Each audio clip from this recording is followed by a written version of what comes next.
Extiendo un saludo y un abrazo a cada uno de ustedes, mi estimada familia de la Alianza Cristiana y Misionera. Es el día 365, miren ustedes, un año completo en donde la Iglesia Alianza Cristiana y Misionera cada día ha podido exponer ante los ojos del Señor su carga de oración de la Iglesia Nacional sobre los diferentes temas y situaciones difíciles que pasa nuestra querida nación por esta pandemia. Es el día 365. Leamos Mateo capítulo 6, el versículo 33. Dice así el texto bíblico: más bien, busquen primeramente el reino de Dios y su justicia, y todas las cosas les serán añadidas. Es un versículo profundo. Buscar las cosas de Dios en primera instancia, como prioridad, y Dios se encargará de cubrir las otras necesidades propias que todos los seres humanos tenemos. En esa línea de pensamiento vamos a presentar el tema de hoy y la oración respectiva que la Junta Directiva Nacional tiene para este día. Hemos estado hablando del tsunami espiritual y hoy vamos a tocar el tema, el poder del propósito de Dios.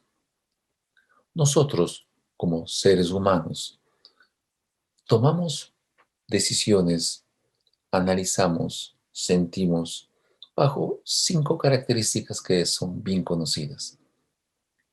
Usamos nuestro razonamiento, usamos el ejercicio de nuestra voluntad, tomamos decisiones muchas veces en base a nuestras emociones, tenemos una conciencia que a veces está bien calibrada y a veces no, y también nos dejamos llevar de la imaginación.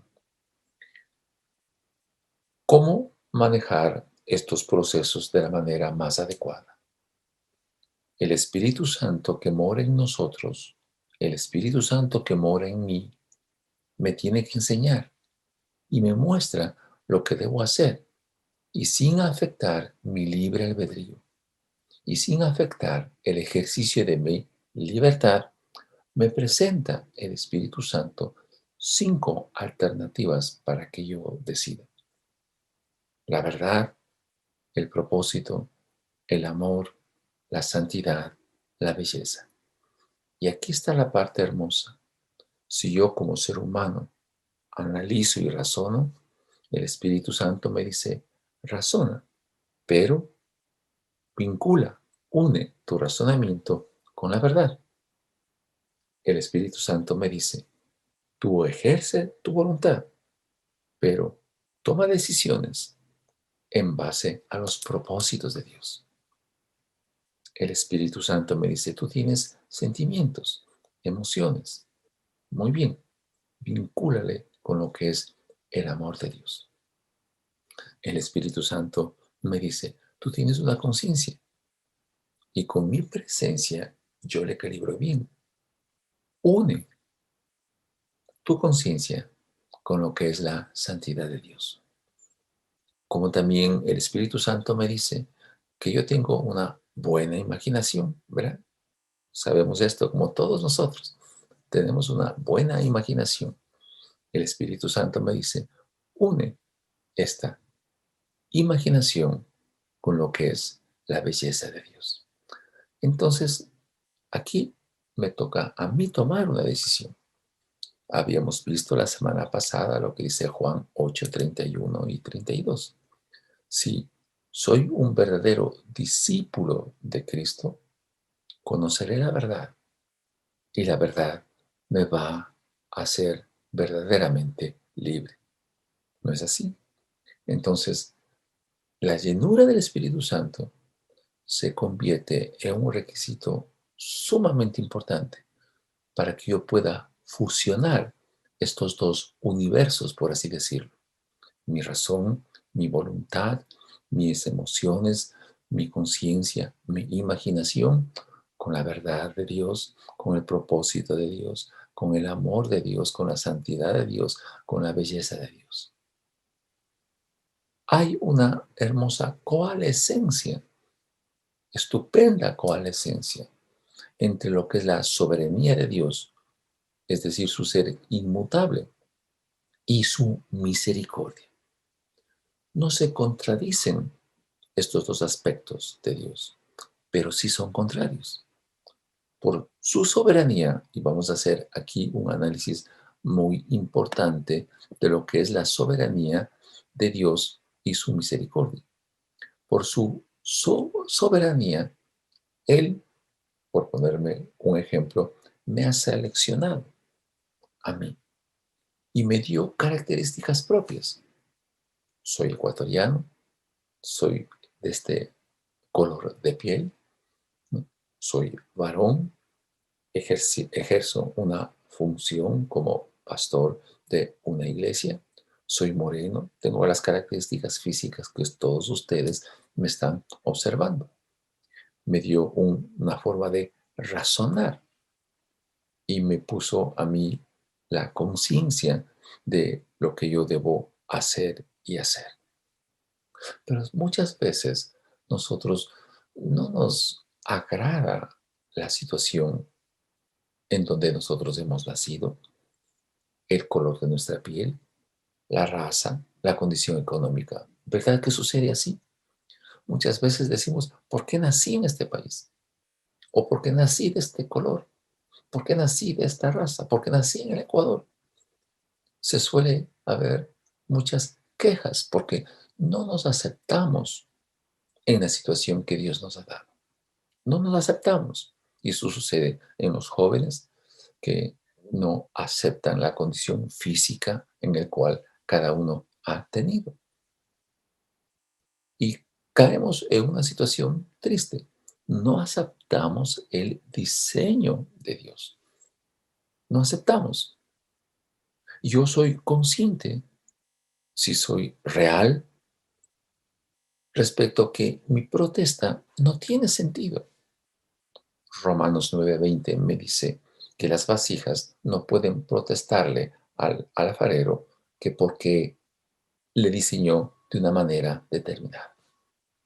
Entonces, aquí hay una parte importante, ¿no? Yo debo aprender a tomar una decisión y aceptar el diseño de Dios. Pero por otra parte, la misericordia de Dios, que no depende del esfuerzo que yo haga, que no depende del deseo que yo tenga. No, porque la palabra de Dios muestra claramente que Dios tiene misericordia de quien Él quiere tener misericordia, como dice Romanos 9:16. Pero Dios, y escuche bien esto, soportó mi mala conducta con mucha paciencia y no fui sujeto a su ira que podía bien haber sido derramada. Pero quiero repetir esto. A mí me eligió para que sea como ustedes me ven que es y ejerce una función determinada. Pero por su misericordia, Él soportó mi conducta por mi pecado antes de conocerle a Jesucristo como mi Señor y Salvador. Y no fui sujeto a su ira por el peso de mi pecado que generó o que merecía la muerte, como dice Romanos 6:23. Y ese derramamiento de la copa de su ira sobre mí me hubiera destruido en su totalidad. Así dice Romanos 9:22. Y para mí, tremenda sorpresa, como le pasó a usted, Él me bañó con su vaso de misericordia, como lo dice Romanos 9:23. Entonces, si usted, miembro de la iglesia de la Alianza Cristiana Misionera, y yo, hemos sido sujetos no a su ira, sino a recibir un baño de su vaso de misericordia. Qué hermoso, ¿verdad? Por lo tanto, debería o debemos cambiar nuestro razonamiento, dejar de protestar de no aceptar el diseño de Dios. No vale la pena protestar. Y en base a la verdad de Dios surge un razonamiento poderoso en usted, como surgió en mí, que por amor de Dios hacia mí, Él me salvó. Por tanto, transformó mi manera de vivir, porque cambió mi manera de razonar. ¿No le parece que eso es una belleza? Mi razonamiento, por lo tanto, desde ahora, se debe alinear a la verdad de Dios. Y eso cambiará mi vida. Y mi vida en esta circunstancia tendrá un profundo sentido. Tengamos un momento de oración. Señor, ayúdanos a comprender este gran misterio, que tú nos escogiste bajo tu diseño. Danos entendimiento para que aceptemos ese diseño y no nos rebelemos continuamente al no aceptar ese diseño. Pero seamos agradecidos, Señor, y te pido que nos ayudes a que seamos agradecidos, porque en tu misericordia no derramaste tu ira sobre nosotros que lo merecíamos, sino que nos diste salvación y vida eterna por tu misericordia. Por esa razón te ruego, Señor, que nos permita siempre razonar en base a tu verdad, no a otra cosa, sino solamente en base a tu verdad. Y también en función de esto, Señor, hemos iniciado, aunque tarde y se va a demorar, la vacunación contra este COVID-19 en todo el país. Ayúdanos, Señor, a que sea un proceso correcto, que sea un proceso donde no haya corrupción, que ya hemos escuchado. Señor, ayúdanos a que la distribución de la vacuna sea la adecuada y pueda llegar a toda la gente que lo necesita. Te lo ruego en el nombre de Jesús. Amén. Amén. Veamos ahora cómo podemos vincular el ejercicio de mi voluntad bajo el propósito de Dios. Esto va a ser muy importante porque es muy típico escuchar cuáles son tus sueños, qué es lo que tú deseas, qué quieres ser cuando seas mayor, ¿no? Siempre hay esa idea. Y cada uno dice, yo tengo mi proyección de vida, yo tengo mi propósito de vida. Y generalmente se basa en sueños, en pensamientos e ideas, en gustos que cada uno tiene. Debería yo conectar mi función, mi voluntad con el propósito de Dios. Analicemos esto. Primero, mi función en esta tierra es un llamado, es una vocación. Efesios 4 del 1 al 4. Miremos lo que dice el texto.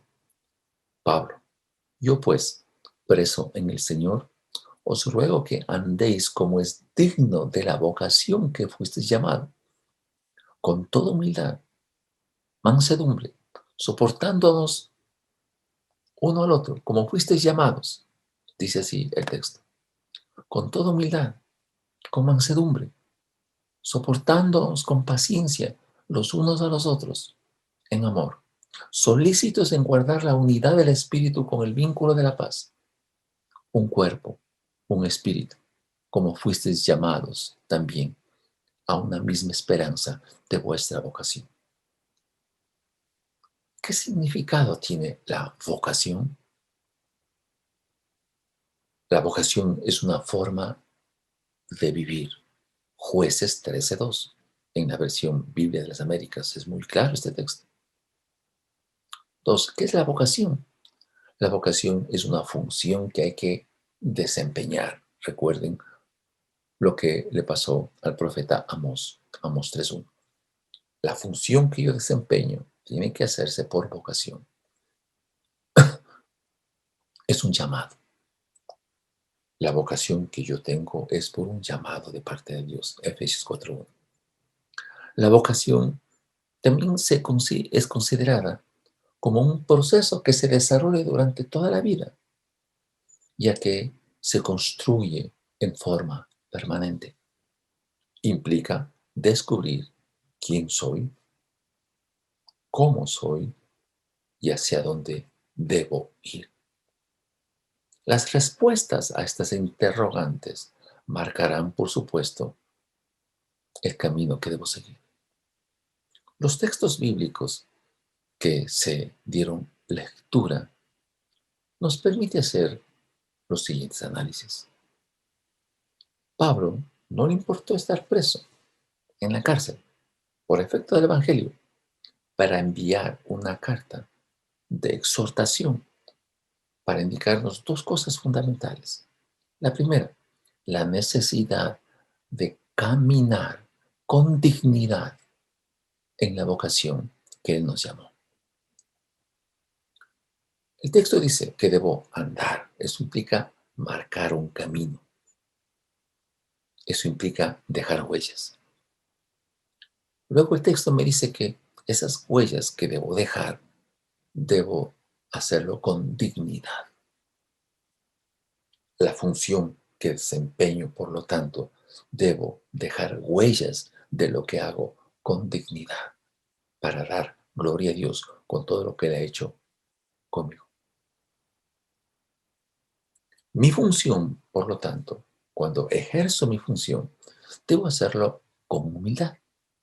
Recuerden que humildad es pensar menos en mí, no pensar menos de mí. Dice el texto bíblico leído que la función que debo desempeñar por vocación, debo hacerlo por mansedumbre. Con mansedumbre. ¿Se acuerdan de Jesús? Él dijo, venid todos los que estáis trabajados y cargados, que yo os haré descansar. Y aprended de mí, que soy manso y humilde de corazón. Así hallaréis descanso en vuestras almas. ¿Qué produce el descanso en el alma, por lo tanto? La mansedumbre. La mansedumbre. Dice el texto que debo tener paciencia. La paciencia es fundamental, porque requiero la paciencia para vivir el propósito de Dios para mi vida. Me dice el texto que yo debo tener una conducta que refleje la vida en el Espíritu. No un día a la semana o un día al año. Todos los días debo depender del Espíritu Santo. Y es la esperanza que yo lo debo tener por mi llamado, por el llamado que el Señor me hizo a mí y por su gracia yo he podido escucharlo. Por lo tanto, al dejar huellas de dignidad, yo encontré la paz. Yo encontré la paz. Así me dice el texto. Y reflejo, por la llenura del Espíritu Santo, ejerzo mi voluntad para cumplir su propósito, el propósito de Dios. Esto es hermoso. Entremos en oración. Señor, ayúdanos a vivir este texto de manera real. Permítanos entender que como pastores, nuestra función es por llamado. Pero no solamente como pastores. El médico tiene que ejercer su función por llamado. El abogado, el ingeniero, el comerciante, la ama de casa, la secretaria. un gerente, un candidato, un presidente de la República debe ejercer por llamado. Señor, ayúdanos a comprender esto, ayúdanos a escuchar tu voz. Pero también te pedimos, oh Señor, con todo el corazón, que estos dos candidatos que quedaron para la segunda vuelta desarrollen acciones verídicas, reales, que no mientan al país. Pero ayúdanos tú, oh Jehová de los ejércitos, a escoger a uno de los dos candidatos de acuerdo a tu perfecta voluntad. Te lo rogamos en el nombre de Jesús. Amén. Amén. Segundo punto. Cuando somos llamados por Dios en el ejercicio de nuestra vocación, tenemos que derrotar toda adversidad para cumplir ese propósito. Hechos 20 del 22 al 24. Dice así el texto. Y ahora tengan en cuenta que voy a Jerusalén obligado por el Espíritu sin saber lo que allí me espera. Lo único que sé es que en todas las ciudades el Espíritu Santo me asegura que me esperan prisiones y sufrimientos. Sin embargo, considero que mi vida carece de valor para mí mismo, con tal que termine mi carrera y llegue a cabo el servicio que me ha encomendado el Señor, que es el de dar testimonio del Evangelio de la gracia de Dios. Todos sabemos la dramática conversión de Saulo o Pablo de Tarso. Sabemos que fue un perseguidor de la iglesia. Respiraba amenazas de muerte contra la iglesia, como dice Hechos 9, versículo 1. Cuando la luz le cegó a Saulo, recuerden la historia, y escuchó la voz de Jesús diciendo, Saulo, Saulo, ¿por qué me persigues? Como narran Hechos capítulo 9. Jesús le dice, dura cosa es dar cosas contra el aguijón. La luz le cegó y fue enviado ciego a que sea atendido por un cristianito sencillo llamado Ananías en la ciudad de Damasco. Como era de esperarse, Ananías tuvo temor de recibirle, pero Jesús le revela a Ananías primero el propósito de haber escogido a Saulo de Tarso. Jesús le dice a Ananías, Saulo es escogido como instrumento de Dios para llevar el evangelio de la buena noticia, el evangelio de la gracia a gentiles, a reyes y a judíos. Y por haber sido escogido como instrumento de Dios, va a sufrir mucho. Y se revela el propósito de haberle escogido Dios a Saulo de Tarso. El propósito de Dios tenía que ser revelado a Saulo, cuyo nombre luego sabemos que fue cambiado a Pablo de Tarso. Una vez que Pablo entendió el propósito, cambió radicalmente su vida. Pablo, en el ejercicio de su ministerio, viajó por muchas ciudades, cumpliendo la tarea que Dios le había encomendado.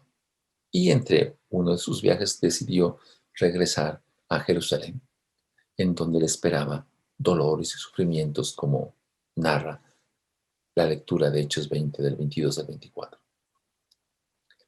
En estos versos que leímos, Pablo adquirió condiciones fuertes. Se despidió de sus amigos, recuerden el texto bíblico.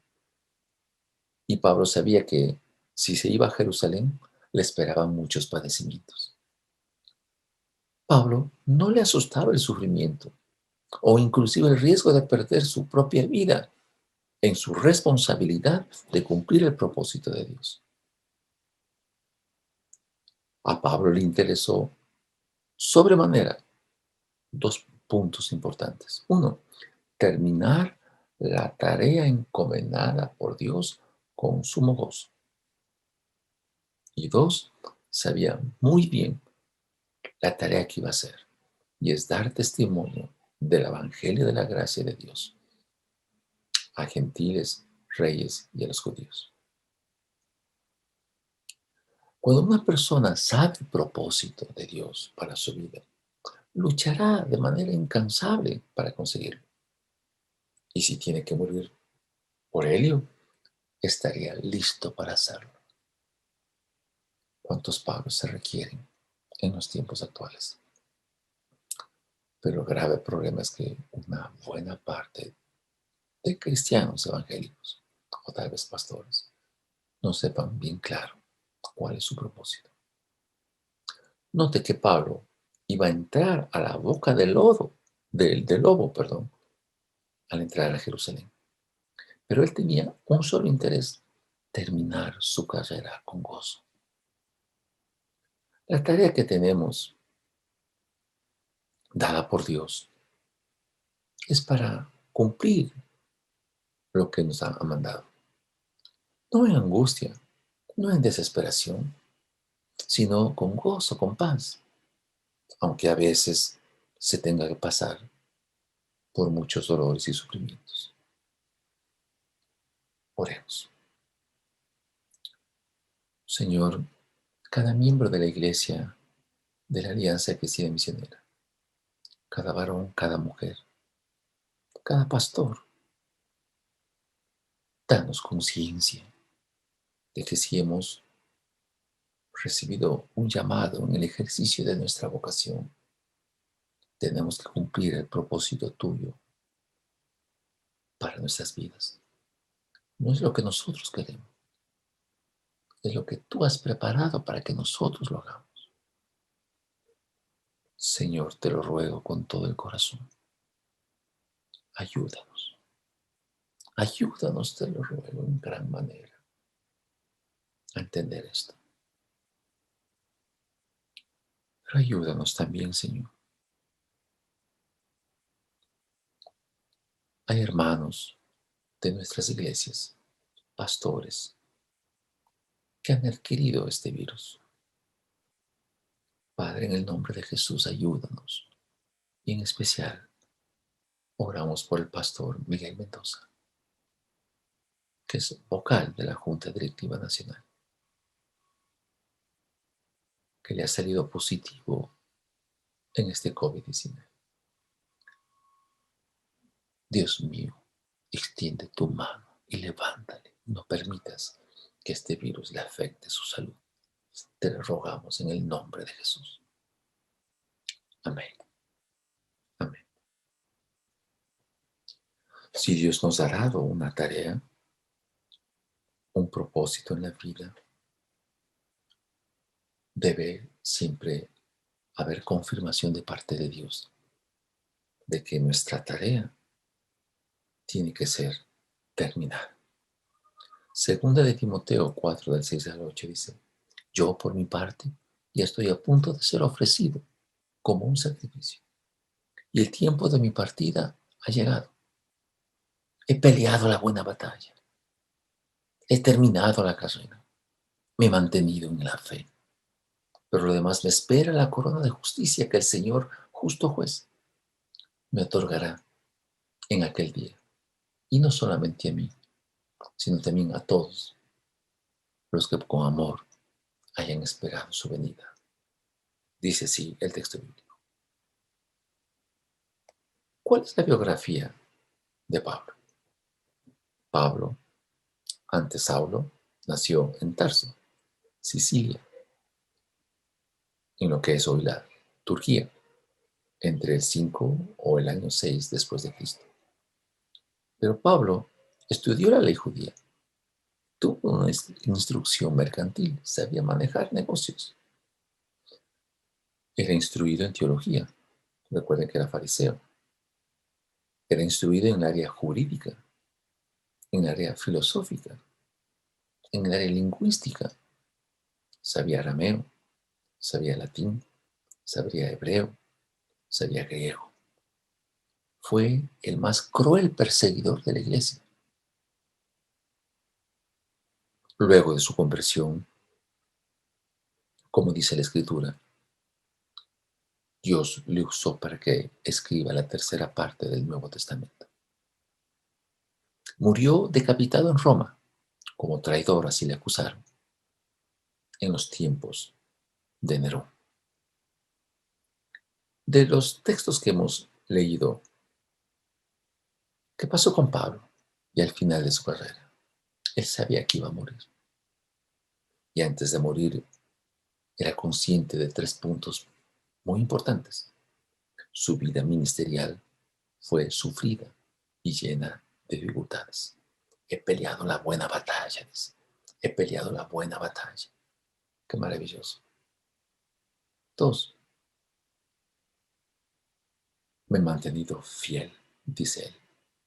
Pese a todo su fe, lo mantuvo fiel, pese a todas las circunstancias difíciles.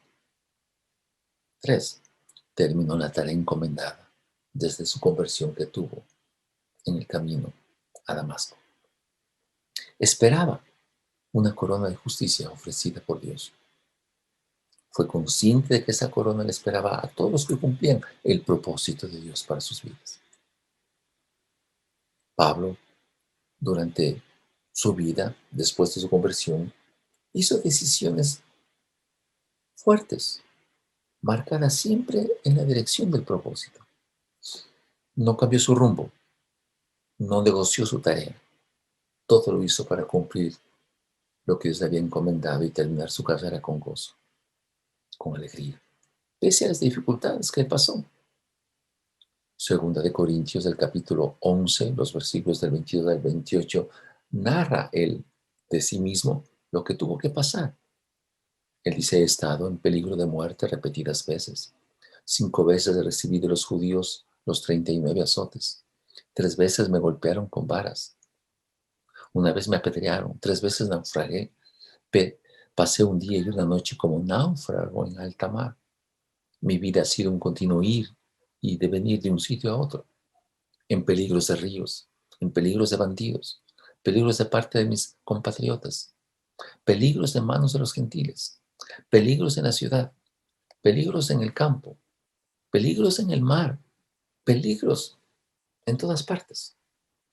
He pasado muchos trabajos y fatigas. Muchas veces me he quedado sin dormir. He sufrido hambres y sed. Y muchas veces me he quedado en ayunas. He sufrido frío, desnudez, dice Pablo. Y como si fuera poco, cada día pesa sobre mí la preocupación por todas las iglesias. ¡Wow! ¡Qué vida, verdad!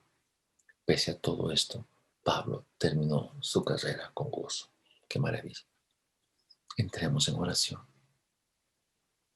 Ayúdanos, Señor, a cada uno de nosotros a terminar la carrera con gozo, a enfrentar las situaciones hostiles con la conciencia de que tú nos ayudarás a salir adelante. Ayúdanos a mantener firmes en la fe, a pelear la buena batalla de la vida, con tal de terminar la carrera tuya, Señor, que nos has encomendado. Ayúdanos, Señor, pero en tu misericordia también. Oramos por los hospitales, por las clínicas, por los centros de salud, por todo el equipo médico, donde ellos diariamente tratan a los enfermos de este virus. Protégeles, ayúdales, te lo ruego en el nombre de Jesús. Cuarta característica. Pongamos atención a esto, ¿sí? Una buena pregunta es: ¿cómo terminar con gozo el propósito de Dios?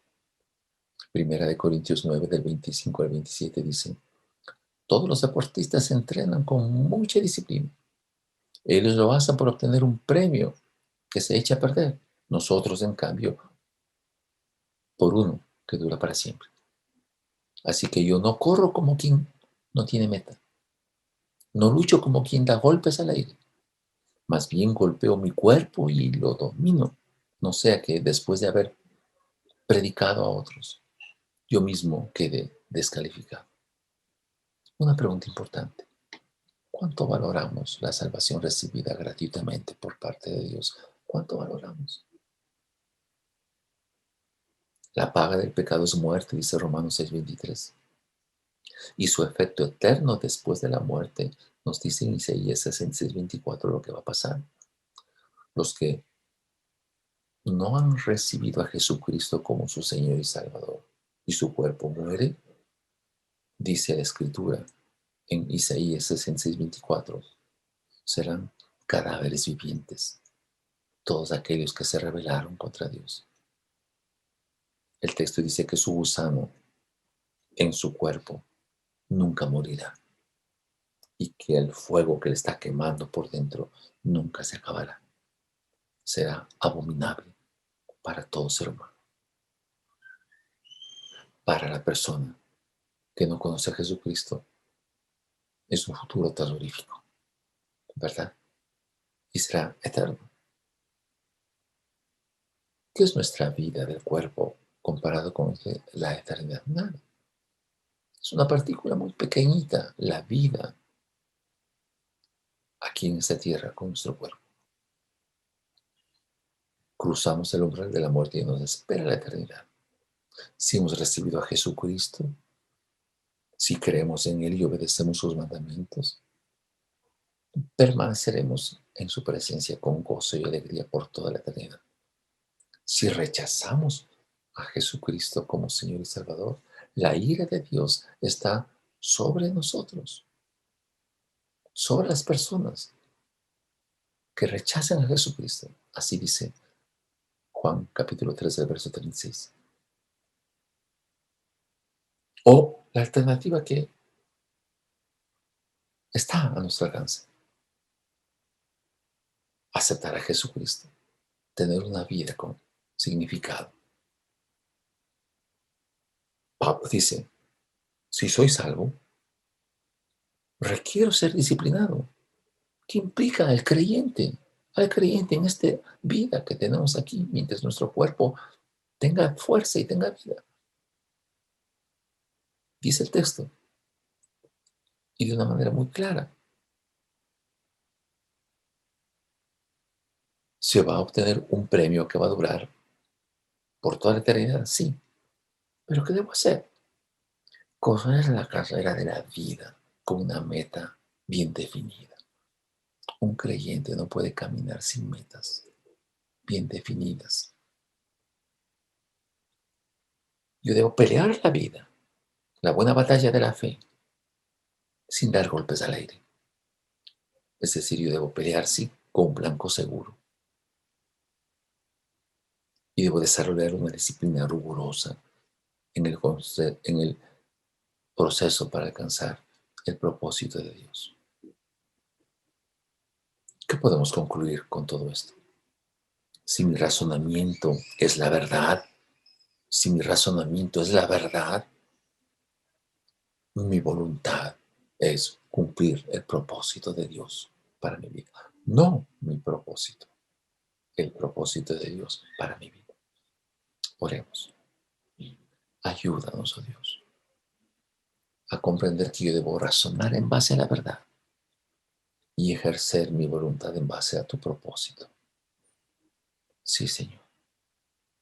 Cumple, oh Dios, tu propósito en mí y por tu gran amor, cuida la obra de tus manos. Pero también te pedimos, Señor, ten misericordia de nuestra nación.